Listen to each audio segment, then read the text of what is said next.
pessoal, tudo bom com vocês? Então, nosso grupo hoje vai falar sobre os fatores determinantes da seleção de combustível no organismo.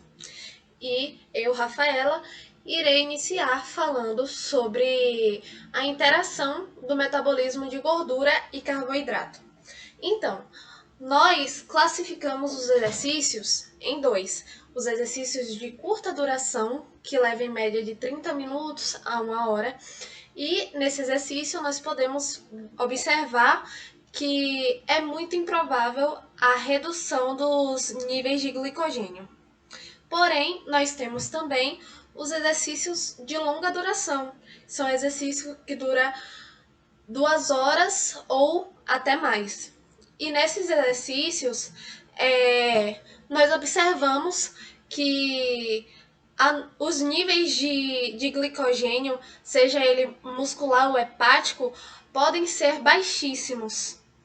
Então, a produção anaeróbia de ATP se dá mais nas atividades que têm uma intensidade maior e uma duração menor.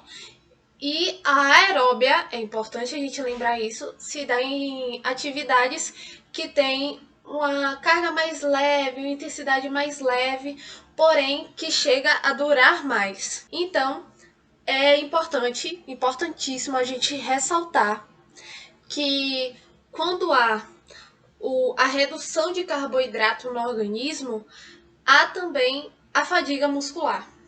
Mas por que isso? O que acaba gerando isso? Então, eu fiz aqui um esqueminha, vou mostrar para vocês agora, virar aqui, e aí nós vamos entender juntos. Então, esses são os fatores principais que vão influenciar. Quando a redução de carboidrato, nós vamos ter também a redução da taxa de glicose. Um aqui vai acarretar o outro. Com a redução da taxa de glicose, o que vai acontecer? A concentração de piruvato no músculo vai reduzir também. Então, isso vai acabar diminuindo os níveis dos intermediários. Os exemplos mais comuns que nós temos são o oxalato e o malato, o oxiloacetato e o malato. E com isso, o que vai acontecer com a taxa de atividade do nosso ciclo de metabolismo? A taxa de atividade do ciclo vai ser retardada. Vai haver um retardo.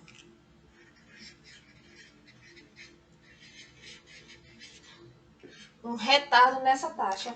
Então, quando nós temos a taxa de atividade do ciclo retardada, o que vai acontecer? A produção de ATP a partir das gorduras que estão sendo sintetizadas no nosso organismo vai diminuir, o que vai gerar a fadiga muscular. Todo esse quadro aqui é uma explicação do que gera a fadiga muscular.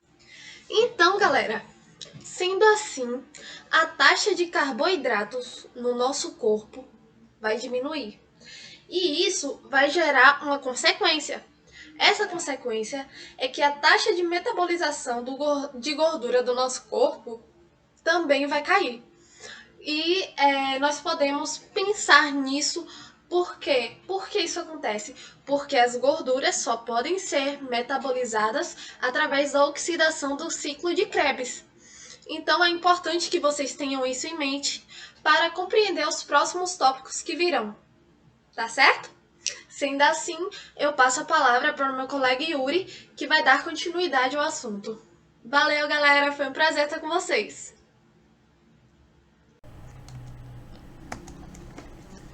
Bom, agora dando continuidade à apresentação do seminário, eu vou falar sobre as reservas de energia no organismo. Nosso organismo ele armazena os nutrientes que nós consumimos em sítios de armazenamento. O que seria isso, Yuri? Sítio de armazenamento. Sítio de armazenamento seria os locais, os tecidos, os órgãos, os sistemas onde nosso corpo ele armazena em forma de nutrientes, as energias os nutrientes que serão transformados em energia durante o exercício. E eu vou exemplificar alguns aqui. Por exemplo, os sítios de armazenamento de carboidratos geralmente são os músculos, o fígado, assim como a corrente sanguínea. Já o nosso corpo armazena gordura em duas fontes principais, os adipócitos e as células musculares, são os dois.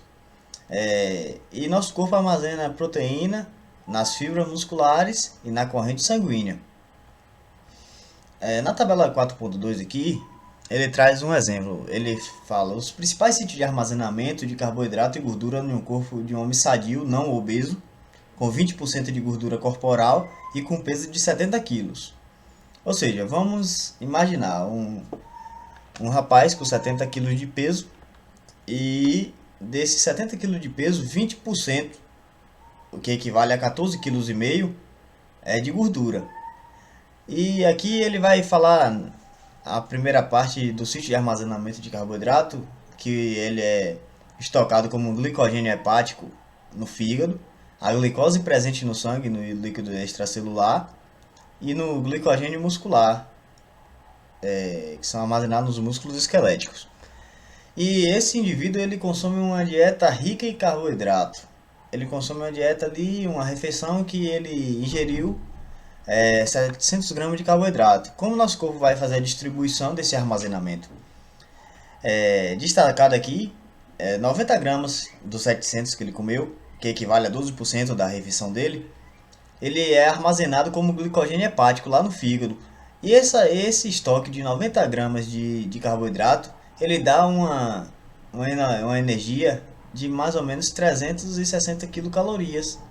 Ou seja, aquele glicogênio hepático, 90 gramas de glicogênio hepático, ele dá uma reserva de energia para o nosso corpo de 360 quilocalorias. Enquanto apenas 10 gramas é armazenado em forma de glicose presente no sangue. E essa glicose presente no sangue, ela disponibiliza 40 quilocalorias de energia para o nosso corpo. E grande parte, que podemos perceber aqui, 600 gramas daquela refeição de 700, o que equivale a 86% do que ele consumiu, é armazenado como forma de glicogênio muscular. E ela dá uma reserva de energia de 2.400 quilocalorias para o nosso corpo. Já falando um pouco do sítio de armazenamento de gordura, podemos perceber aqui mais embaixo na tabela, no canto inferior direito da tabela, que são dois os sítios de armazenamento de gordura no nosso corpo. Os adipócitos, que são as células gordurosas, também conhecidas assim, e as fibras musculares. Podemos perceber que do peso total desse indivíduo, 14,5 kg do seu peso corporal é composto por gordura. E como o nosso corpo ele armazena essa gordura? 14 quilos dos 14,5, ele é armazenado em forma de triglicerídeo lá nos adipócitos, na célula gordurosa. E esses 14 quilos de gordura, que é armazenado em forma de triglicerídeo, ele dá uma reserva de energia de 107.800 calorias. É uma reserva abundante de energia para o nosso corpo. E os meio quilo de gordura restantes, eles são armazenados em forma de triglicerídeo muscular, lá nas células musculares esqueléticas. E ela dá uma reserva de energia de 3.850 quilocalorias. Falando um pouco sobre o carboidrato, como ele é armazenado no nosso corpo, foram destacados já na tabela anteriormente 3 fontes de armazenamento de carboidrato no nosso corpo. A primeira fonte é o músculo, que ele armazena o carboidrato que nós consumimos em forma de glicogênio muscular. O fígado ele armazena como glicogênio hepático e o sangue como glicose sanguínea, tanto o sangue quanto o líquido extracelular. E a contribuição que cada um desses sítios ele proporciona durante o exercício, ele é relativo. Ele vai variar em quê? Da intensidade e da duração do exercício. É proporcional. E no próximo slide aqui nós demonstramos isso bem. Podemos perceber na primeira coluna a utilização das fontes de energia durante o exercício. Podemos destacar aqui que durante o exercício, independente de alta ou baixa intensidade, ele utiliza todas as fontes de carboidrato e gordura durante esse exercício. E é importante frisar aqui, ó, ele utilizando 25% do seu VO2 máximo nessa primeira coluna, podemos perceber que é um exercício leve, de acordo com a classificação do Colégio Americano de Medicina do Esporte. Há uma utilização pequena do triglicerídeo muscular, uma utilização muito grande aqui, destacada em verde, do AGL plasmático, seria os ácidos graxos livres plasmáticos, mas pode perceber que em destaque aqui o vermelho, ele exerce um papel de maior importância quanto gerador de energia, quanto glicogênio muscular, ou seja, o vermelho aqui é a glicose plasmática, ou seja, são as fontes de carboidrato presentes no seu sangue e também do glicogênio hepático são transportados para o nosso músculo através da corrente sanguínea. Ou seja, em um exercício de baixa intensidade, de leve intensidade, onde é utilizado apenas 25% do VO2 máximo, a glicose plasmática ela exerce uma função de maior importância como gerador de energia do que o glicogênio muscular. Já pegando a terceira coluna para exemplificar, podemos perceber que ele continua utilizando as quatro fontes de energia, podemos dizer assim, de nutrientes que nos fornecem energia, mas podemos perceber uma mudança. Ele tá fazendo segundo o Colégio Americano de Medicina do Esporte, ele está fazendo um exercício vigoroso muito forte, ou seja, um exercício de alta intensidade. E podemos perceber a diminuição dos triglicerídeos musculares, aqui destacado em roxo, em verde os ácidos graxos livres também é diminuído. Apesar de aumentar a importância, né, a utilização da glicose plasmática durante o exercício em comparação ao exercício de leve intensidade, o glicogênio muscular ele é o principal fonte de energia durante o exercício de alta intensidade.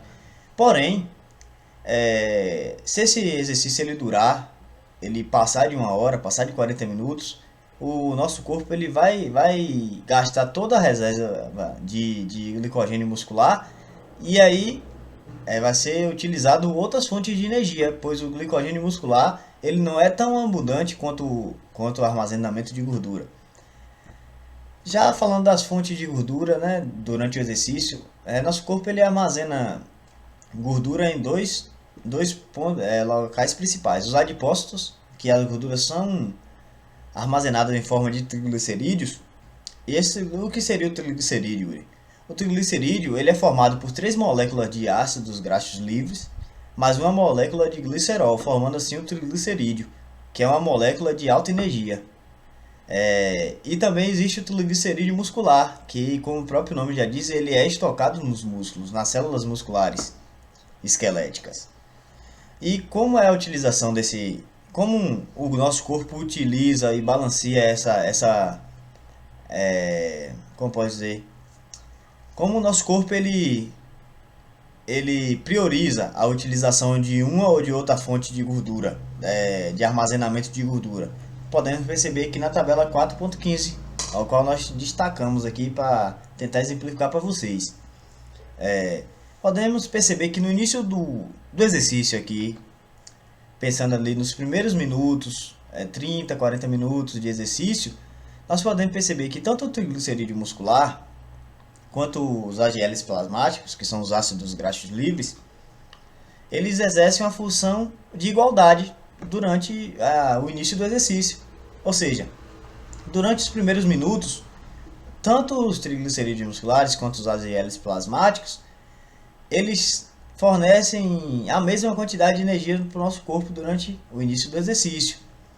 Porém, quando esse exercício ele vai se prolongando, podemos perceber aqui que a faixa de triglicerídeo muscular, destacada em roxa, ela vai diminuindo. E por que isso? Porque justamente a quantidade de triglicerídeo muscular ele é muito inferior à quantidade de ácidos graxos livres ou triglicerídeos que é armazenado nas nossas células adipócitas. Ou seja, quando o exercício de longa duração ele permanece, vão sendo depletados os estoques de triglicerídeo muscular, enquanto fica como fonte principal do exercício os AGLs plasmáticos, os ácidos graxos livres. Mas podemos também destacar questão bem interessante nessa tabela. Podemos perceber aqui que no início do exercício, apesar de utilizar as quatro fontes de, de energia para a realização desse exercício físico, podemos destacar que o glicogênio muscular, durante os primeiros minutos de exercício, ele exerce uma função de maior importância em relação ao triglicerídeo muscular, os AGLs plasmáticos e a glicose sanguínea. Porém, quando o tempo desse exercício ele vai se prolongando, passando aqui de 2 horas, 1 hora e meia, 2 horas, é a, a fonte, a fonte de energia principal do exercício, ela vai sendo trocada, vão sendo substituídas. Durante o início do exercício, podemos perceber que o glicogênio muscular ele tem uma maior importância. Porém, quando esse exercício ele vai se prolongando, os AGLs plasmáticos eles se tornam a principal fonte de energia durante aquele exercício. E a glicose sanguínea durante o início do exercício também ela contribui pouco para como energia para esse exercício. Porém, quando esse exercício ele vai se prolongando, a glicose sanguínea ela também aumenta a sua disponibilidade durante aquele exercício, também se tornando uma fonte importante para aquele exercício. Já a proteína ela é armazenada geralmente nas fibras musculares e na corrente sanguínea. Porém, quando nosso corpo ele utiliza a proteína como fonte de energia, ela não é utilizada como proteína na sua forma química. Ela é degradada, ela é quebrada em aminoácidos. A exemplo, a anilina, que ela é transportada pela corrente sanguínea para os nossos músculos, e nossos músculos vão utilizar aquele aminoácido como fonte de gerador de energia para aquele exercício. E a proteína, ela exerce realmente uma função importante durante um exercício, quando esse exercício é um exercício prolongado, é o exemplo de um maratonista que corre acima de 2 horas. Acima das 2 horas de duração da sua prova, da sua atividade física, ele vai utilizar a proteína como fonte de energia também, de gerador de energia para aquele exercício. Mas lembrando que durante esse exercício, apesar da utilização da proteína, a maior parte da energia é proveniente dos ácidos graxos livres, pois é uma atividade de baixa intensidade, porém longa duração. E agora a Débora vai falar um pouco da importância do lactato como fonte de energia durante o exercício físico. Dando continuidade às demais apresentações, irei falar sobre o lactato como fonte de combustível durante o exercício. O lactato pode ser entendido como o ácido lático ionizado. Durante muito tempo, o lactato ele foi considerado como produto de descarte da glicólise, por ter seu uso metabólico limitado. Entretanto, novas evidências surgiram afirmando que o lactato ele não é necessariamente um produto de descarte, pois ele pode exercer papéis benéficos durante o exercício físico. Durante o exercício físico, esse lactato ele serve como substrato para a síntese hepática. O que seria a síntese hepática? Síntese hepática pode ser entendida como conversão do glicerol em glicose. O lactato ele vai atuar como fonte de combustível direta para os músculos esqueléticos, fígado, rins e até mesmo coração. O lactato produzido nos músculos esqueléticos lisos, ele vai ser removido através da corrente sanguínea. Na corrente sanguínea, o lactato ele vai ser convertido em piruvato e posteriormente em acetil-CoA. Após essa conversão em acetil-CoA, esse acetil-CoA vai ser encaminhado para o ciclo de Krebs e vai contribuir para o metabolismo oxidativo. O transporte de lactato ele pode ser entendido como a produção do lactato em dado tecido e transportado para outro. Vocês devem estar se perguntando, mas Deb, o lactato possui malefícios? Sim, gente, a resposta é sim. O lactato, segundo alguns especialistas citados no livro de Powerhour, afirmam que o lactato ele pode influenciar no transporte de células cancerígenas para demais partes do corpo. Uma outra curiosidade é, sem o lactato, nosso corpo, durante a atividade física, iria desenvolver a hipoglicemia, que seria a baixa concentração de glicose no sangue. Agora vamos falar um pouco sobre o ciclo de Cori. O ciclo de Cori seria a conversão do lactato em glicose. Como é que vai funcionar?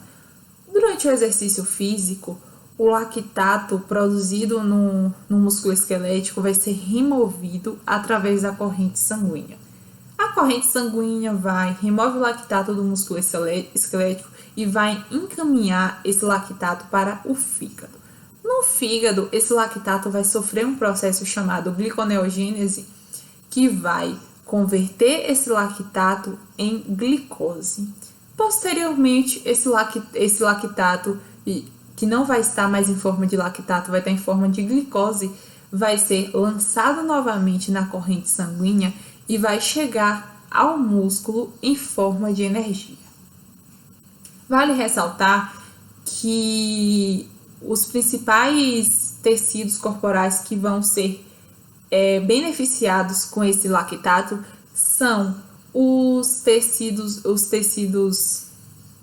as fibras musculares lentas do tipo 2 e o coração. Muitas das vezes, gente, a gente se pergunta o porquê daquela dor no final do treino, né? No dia posterior, normalmente, ao treino. Algumas pessoas acham que essas dores elas são influenciadas apenas pelo lactato presente no músculo. Entretanto, isso não é verdadeiro. O lactato vai influenciar, porém de forma mínima. O que mais ocasiona essas dores são as microfissuras causadas pela alta intensidade dos treinos e, posteriormente, processos inflamatórios que vão acontecer.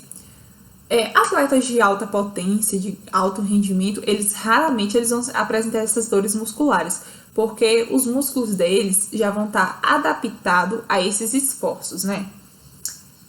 Aqui são algumas referências que utilizamos, a principal referência que utilizamos para a apresentação desse seminário. E gostaria de agradecer a quem assistiu até aqui e dizer que se ficou alguma dúvida, se vocês não entenderam alguma coisa que foi exposto aqui, se não ficou tão claro, vocês podem comentar abaixo no vídeo. Vocês podem colocar dúvidas, podem colocar sugestões. E muito obrigada por ter chegado até aqui.